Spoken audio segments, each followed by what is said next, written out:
श्री योगी आदित्यनाथ जी को आमंत्रित करना चाहूँगी। Sir, may we have you on the stage. Thank you.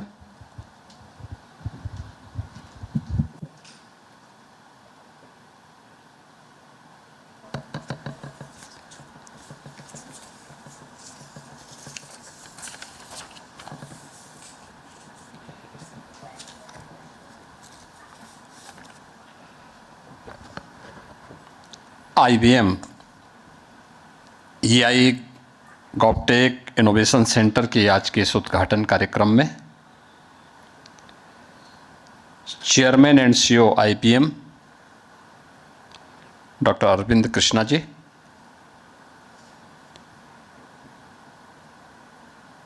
IBM India के general manager Shri Ram Raghavan ji, managing director IBM India Shri Sandeep Patel ji, vice president IBM Shri Vishal Chahal ji, CEO state transformation commission UP Shri Manoj Kumar Singh ji, advisor उत्तर प्रदेश सरकार Shri Awanish Kumar Awasthi ji, IITC उत्तर प्रदेश सरकार से Deepak Kumar ji, director IIT Kanpur professor Manindra Agrawal ji, Uttar Pradesh सरकार के IT and electronics के principal secretary Shri Anurag Yadav ji, आज के इस कार्यक्रम में उपस्थित IBM इंडिया से जुड़े हुए सभी उनके अधिकारीगण,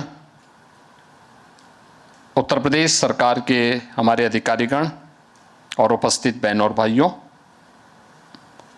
मैं सबसे पहले यहाँ पर जो MOU संपन्न हुए हैं उत्तर प्रदेश सरकार के IT एंड इलेक्ट्रॉनिक्स विभाग के साथ IBM के साथ मिलकर के जो MOU अभी संपन्न हुए हैं, मैं इसके लिए IBM इंडिया को और CEO IBM doctor Arvind Krishna ji और उनकी पूरी टीम को हृदय से धन्यवाद देता हूं कि उन्होंने उत्तर प्रदेश सरकार के इस इनिशिएटिव को आगे बढ़ाने के लिए वे स्वयं यहाँ पर आए और उन्होंने इस अभियान को अपना एक सकारात्मक योगदान दिया है। मैं उनका स्वागत भी किस जिससे करना चाहता हूँ कि उन्होंने अपने उद्बोधन में उत्तर प्रदेश के साथ और भारत भूमि के साथ अपने भावनात्मक संबंधों को भी इस मंच के माध्यम से हम सबके सामने प्रस्तुत किया और हम सबको आप पर गर्व है कि देश का पहला कंप्यूटर IBM ने IIT कानपुर में स्थापित किया था और इसीलिए हम लोगों की ये हार्दिक इच्छा भी है कि आज प्रधानमंत्री मोदी जी के विजनरी लीडरशिप में भारत ने समग्र विकास की एक नई आधारशिला रखी है। इंफ्रास्ट्रक्चर का हो या फिर आज के डीप टेक के क्षेत्र में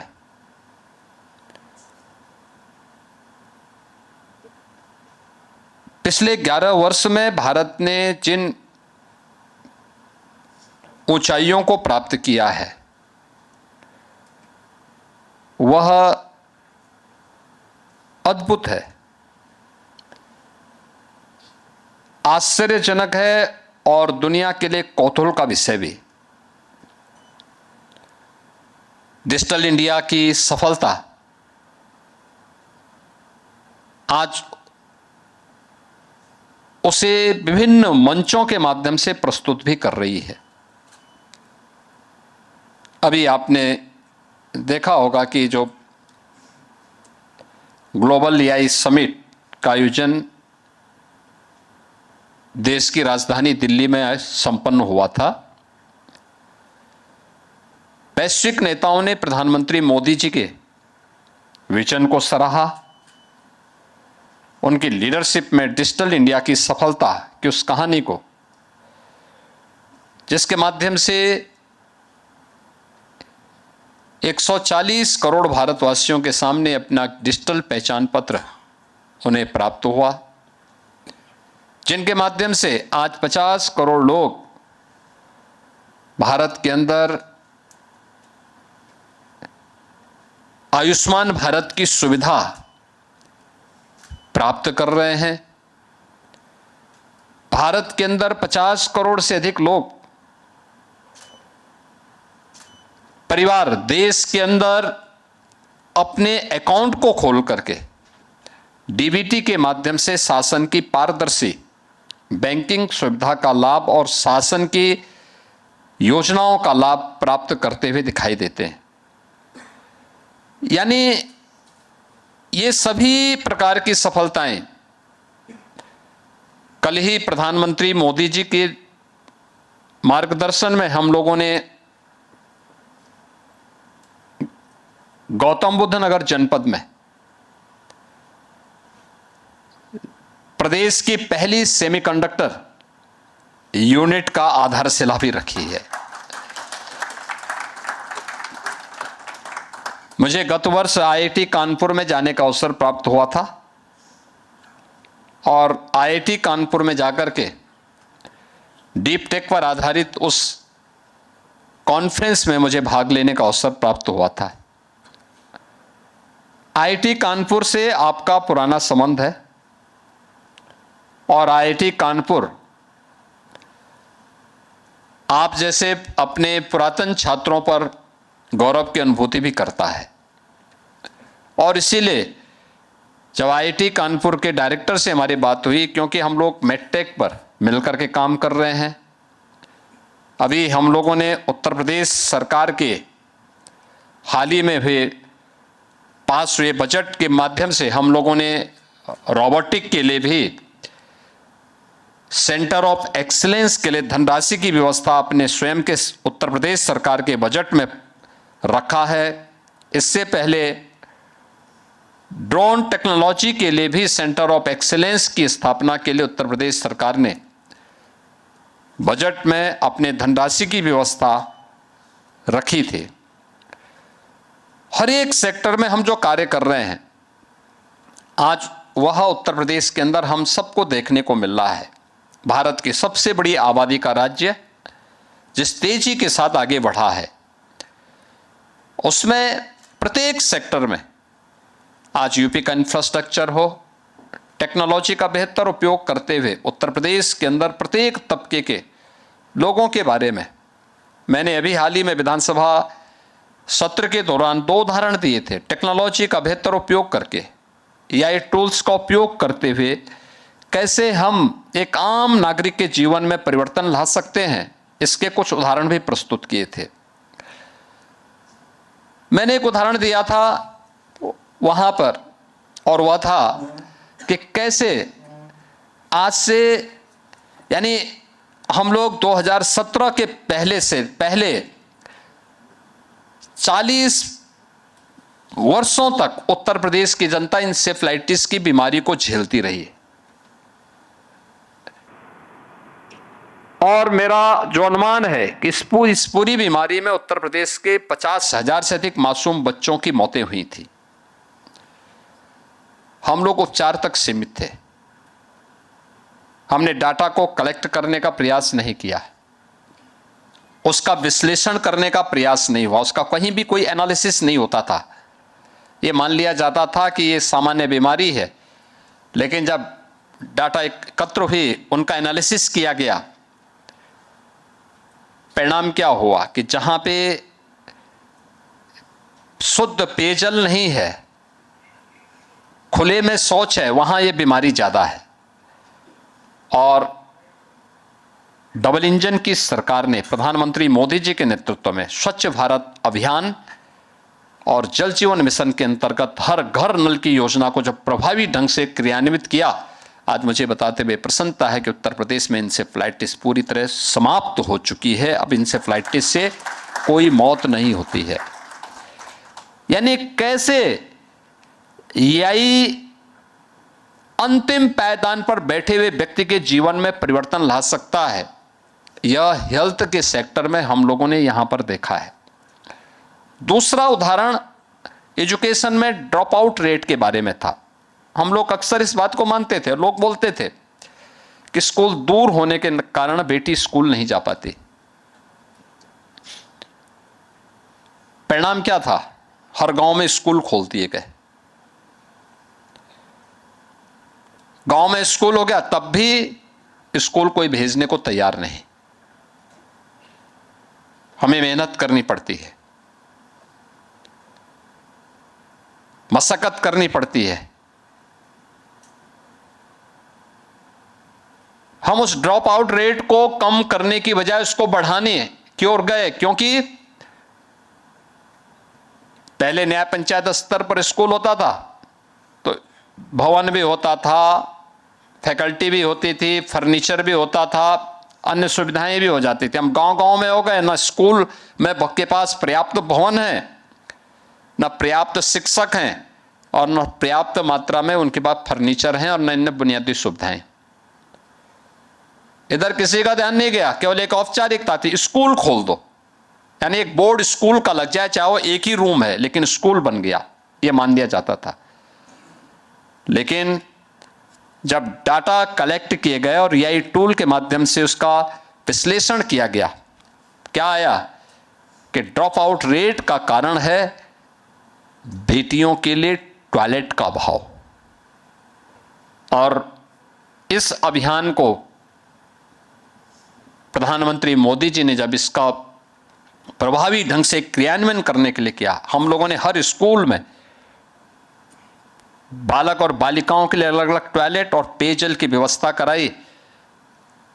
आप देखते होंगे बेसिक शिक्षा परिषद में ड्रॉप आउट रेट 0 पर पहुंचने में हमें 0 तक पहुंचाने में हमें सफलता प्राप्त हुई है। अब वह 0 तक पहुंचा है।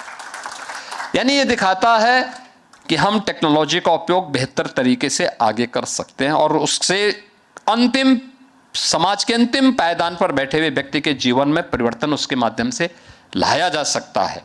और आज इसी दिशा से मैं डॉक्टर अरविंद कृष्णा जी के का ध्यान इस ओर आकर्षित जरूर करूंगा।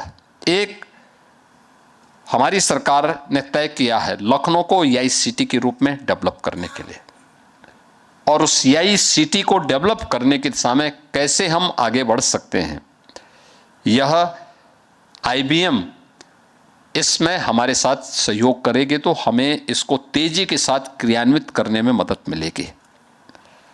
दूसरा, क्वांटम कंप्यूटिंग के लिए मेरा यह मानना है कि उत्तर प्रदेश की दावेदारी मजबूत है, और मजबूत इसलिए है क्योंकि देश का पहला कंप्यूटर आईबीएम ने ही आईआईटी कानपुर में स्थापित कराने में योगदान दिया था, और आज उस दिशा में हम लोग आगे बढ़ रहे हैं। धनराशि आज के दिन पे कोई मायने नहीं रखती। हमने मेडटेक के लिए आईआईटी कानपुर के साथ मिलकर सहयोग किया, और मेरा मानना है हम लोग आईआईटी कानपुर के साथ भी काम कर रहे हैं। वर्तमान में लगभग 7 सेंटर ऑफ एक्सीलेंस अलग अलग फील्ड के उत्तर प्रदेश के अंदर कार्यरत हैं, और बहुत अच्छी उनकी प्रोग्रेस है, बहुत अच्छा काम कर रहे हैं। लखनऊ में हेल्थ में एसजीपीजीआई बहुत अच्छा कार्य कर रहा है, आईआईटी कानपुर बहुत अच्छा कार्य कर रहा है। मेरा मानना है क्वांटम कंप्यूटिंग के लिए आईबीएम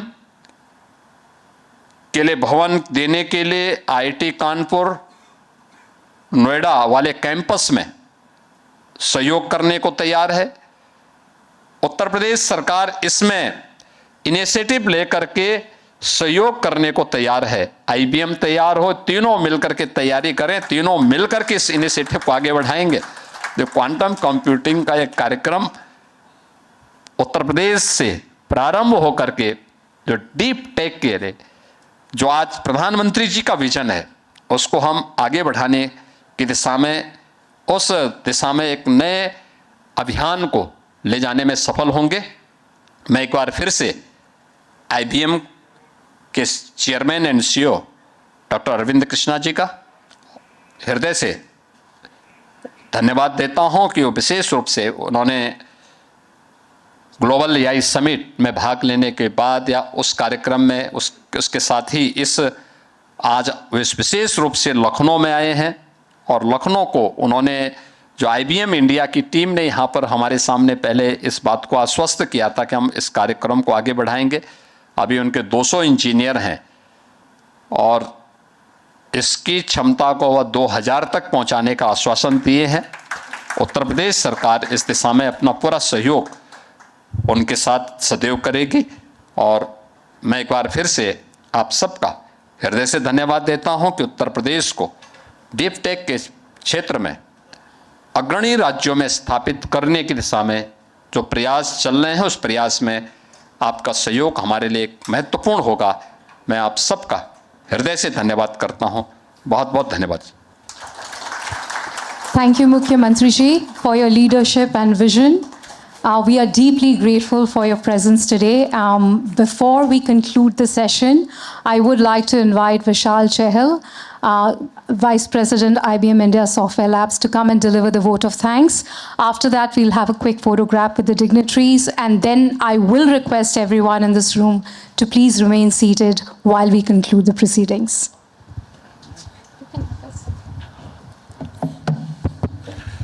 माननीय मुख्यमंत्री